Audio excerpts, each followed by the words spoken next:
Valtteri Bottas wins his first race, Lewis Hamilton facing overheating problems, and a huge crash at turn 2. Let us talk about the Russian Grand Prix race review.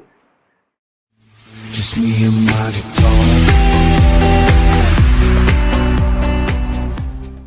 The Russian Grand Prix of 2017 was somewhat a little lackluster when compared to the other races that we've seen in a few weeks back, that is Bahrain as well as China.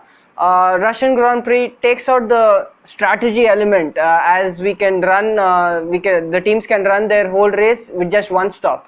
So it turns out to be very boring, but it was much better than the previous Grand Prix that we've seen in Sochi. So let's look at the race classification. The race was won by Valtteri Bottas, his maiden victory. It came after 82 races that he's been in Formula 1 since 2013. So congratulations on the victory, Valtteri. And second was a valiant effort in the Ferrari from Sebastian Vettel.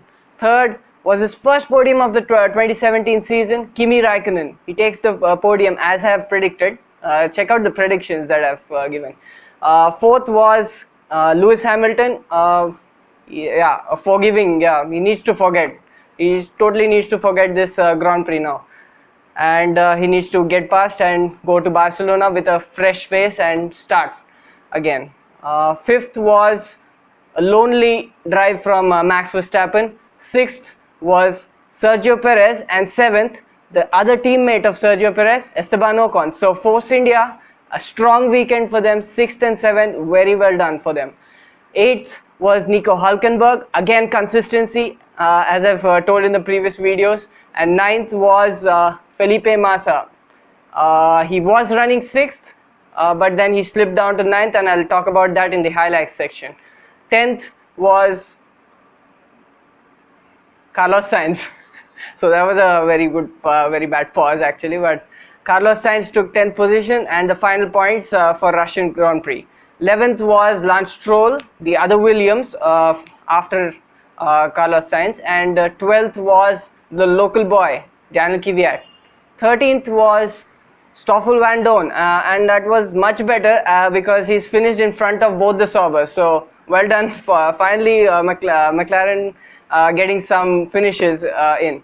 And 14th and 15th were the two Saubers of Marcus Ericsson and Pascal Wehrlein. So both the Saubers have done 2 stops in the race, very unusual of them, and so they finished in 15th and 16th respectively.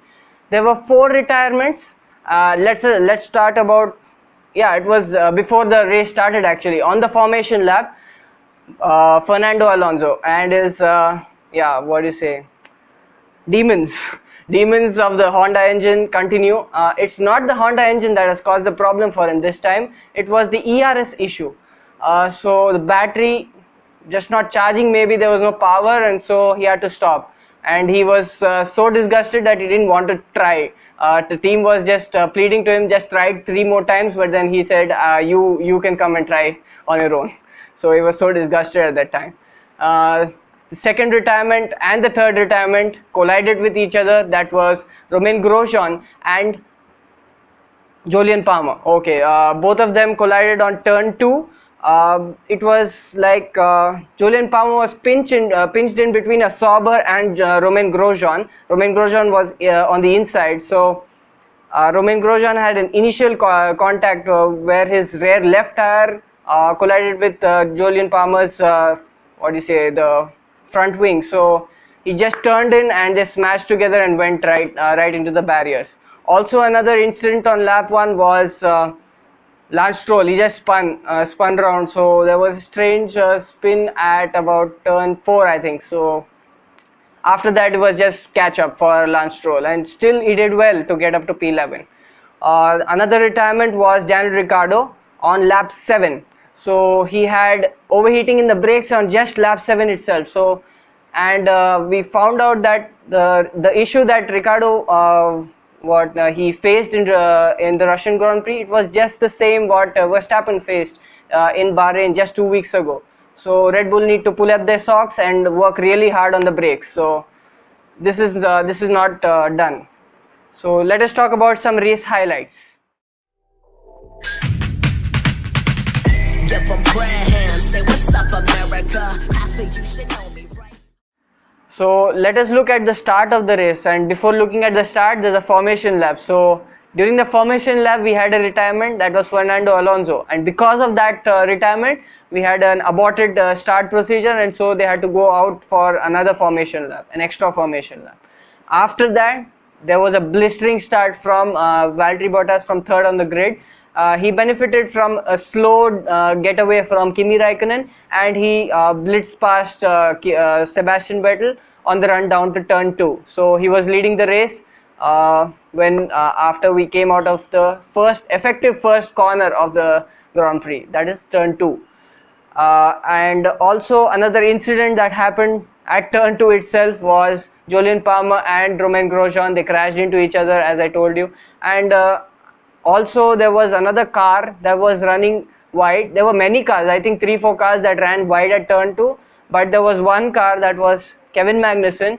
He went over the bumps and came back into the racing line, whereas the drivers are instructed to come back after a certain point where they come back into the racing line, which he didn't obey. So he had received a 5-second time penalty, due to which he was just mentally not there. His mind space was totally out, and that's why he finds himself out of the points. And there was another incident, that was Lance Stroll. He spun around at turn 4, I think.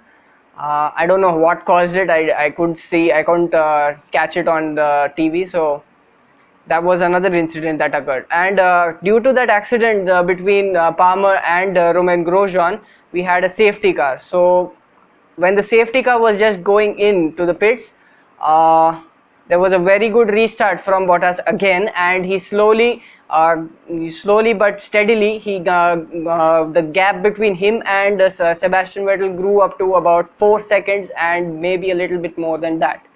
Very good restart from Bottas. And you must be thinking, what happened to Lewis Hamilton in this race? Lewis Hamilton was suffering from overheating problems in his first stint. He was throughout his first stint, he was just trying to manage the temperatures in his car. There was the same problem with Valtteri Bottas, but then he was in free air, so he had fresh air in front of him.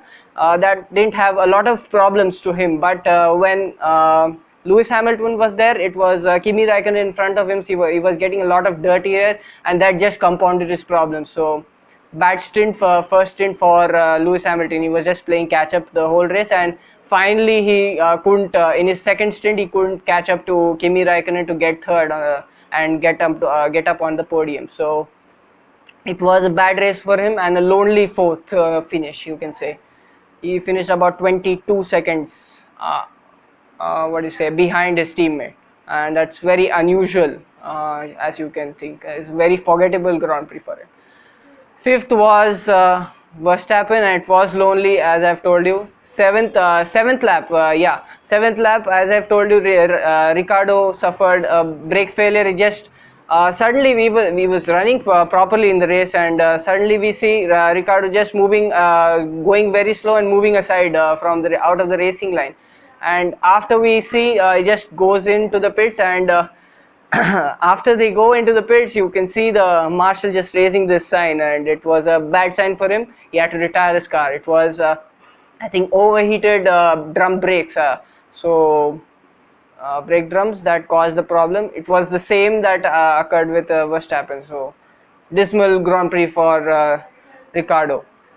Vettel, he was, I must say, Mercedes as well as Ferrari had a very identical the race stint times, lap times that they have posted. So well done to both the teams, and it was neck and neck on that front. Lap 27, Mercedes planned to bring in Valtteri Bottas because he was starting to lose time in the lap traffic. So they come into the pits, and he goes out on the super soft tires. But then Vettel, he doesn't come in straight away. He waits for 7 laps, and throughout those 7 laps, I don't know how it was possible.